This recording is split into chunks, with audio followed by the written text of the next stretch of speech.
Olá, meus caros irmãos e irmãs, que a paz de Deus e a do Senhor Jesus Cristo esteja em vossas vidas.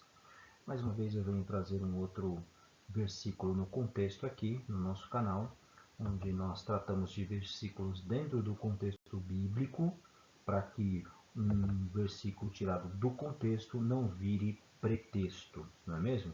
Hoje, meus caros, eu vou trazer para vocês este versículo aqui de Filipenses 4:13, onde diz o seguinte: tudo posso naquele que me fortalece, não é? Dentro deste contexto aqui, eu realmente posso tudo naquele que me fortalece? A partir do momento que eu tenho, né, aquele que me fortalece, no caso Deus, na pessoa do seu Filho Jesus Cristo, eu vou me tornar um super crente, serei imbatível, intocável a partir deste momento, não é? É isto que nós vamos tratar neste vídeo aqui, ok?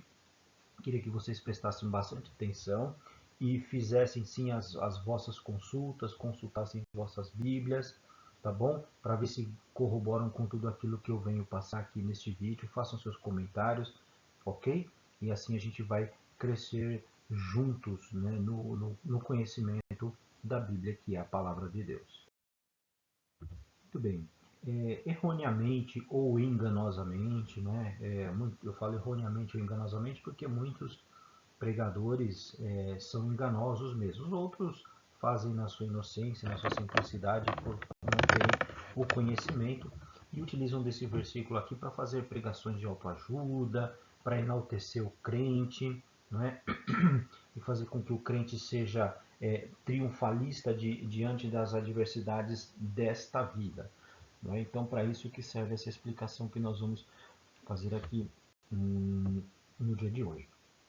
E nesse caso desse versículo, meus caros, os próprios versículos que vêm antes e depois do versículo 13 já nos dão um panorama do que realmente significa o versículo 13. Né? Vejam bem o versículo 12, onde Paulo diz o seguinte: sei estar abatido e sei também ter abundância. Em toda maneira e em todas as coisas estou instruído, tanto a ter fartura como a ter fome, tanto a ter abundância como a padecer necessidades. O que Paulo está dizendo aqui é o seguinte, meus irmãos, ele está dizendo que ele diante da missão dele, diante do ministério dele, que era difundir a palavra de Deus aos gentios e até aos hebreus, ele já tinha passado de tudo. Ele já tinha passado aflições, né? Ele já tinha passado alguns açoites. Enfim, irmãos, Paulo passou por muitos dissabores. Se formos ver a olhos humanos, Paulo foi muitas vezes derrotado, coloca essa palavra entre aspas, derrotado, para que a palavra de Deus e o seu evangelho fosse difundido, não é? Porque vamos ver mais para frente que o evangelho não se trata de triunfalismo terreno, tá bom? E no versículo posterior, que é o versículo 14, Paulo diz o seguinte: todavia fizeste bem em tomar parte da minha aflição. Ou seja, diante de tudo isso aqui que Paulo disse que passou no versículo 12, ainda assim os filipenses ajudaram de alguma forma que Paulo conseguisse suportar esta aflição que ele passou, ou estas aflições, não é? Então vejam aqui um conjunto de ações da Igreja de Cristo. Em todo o Novo Testamento, meus caros, nós não vamos ver promessas de êxito na vida material ou de algum tipo de triunfalismo terreno, porque Jesus teve uma morte terrível para que os nossos pecados fossem perdoados. E os apóstolos, aqueles que vieram após ele, muitos foram maltratados, apedrejados, presos, martirizados, também tiveram mortes terríveis. Tudo isso por amor de Cristo e do seu verdadeiro evangelho, que é pregar a graça de Deus, que é pregar o reino de Deus, que como o próprio Jesus disse, não é um reino terreno, não é? É um reino imaterial. Então a nossa vitória, o nosso triunfalismo não está nesta terra, e sim no reino vindouro. O próprio Jesus disse lá em João 16,33, disse o seguinte: tenho-vos dito isto, para que em mim tenhais paz. No mundo tereis aflições, mas tende bom ânimo, eu venci o mundo. Ou seja, o próprio Jesus aqui, sendo verdadeiro como sempre, sendo o verdadeiro Deus e o verdadeiro homem, afirmou que nós teríamos aflições. Né? Ele não enganou ninguém. Né? Então, por amor à palavra de Deus, por amor ao Evangelho de Cristo, sim, irmãos, neste mundo nós teremos aflições, nós não somos deste mundo. Não é? Uma vez que para agradar a Deus nós aborrecemos o mundo também vai nos aborrecer. Então, há de se convir que sim, padeceremos aflições neste mundo, como o próprio Senhor Jesus disse para nós que padeceríamos. Aqui em Romanos é um outro versículo também que é tirado do contexto para corroborar com o versículo de Filipenses, né? Romanos 8:31, que diz o seguinte: que diremos, pois, a estas coisas? Se Deus é por nós, quem será contra nós? Ou seja, tendo Deus por nós, quem vai ser contra nós, né, irmãos? E muitas vezes nas pregações triunfalistas, onde o homem passa a ser o centro, né?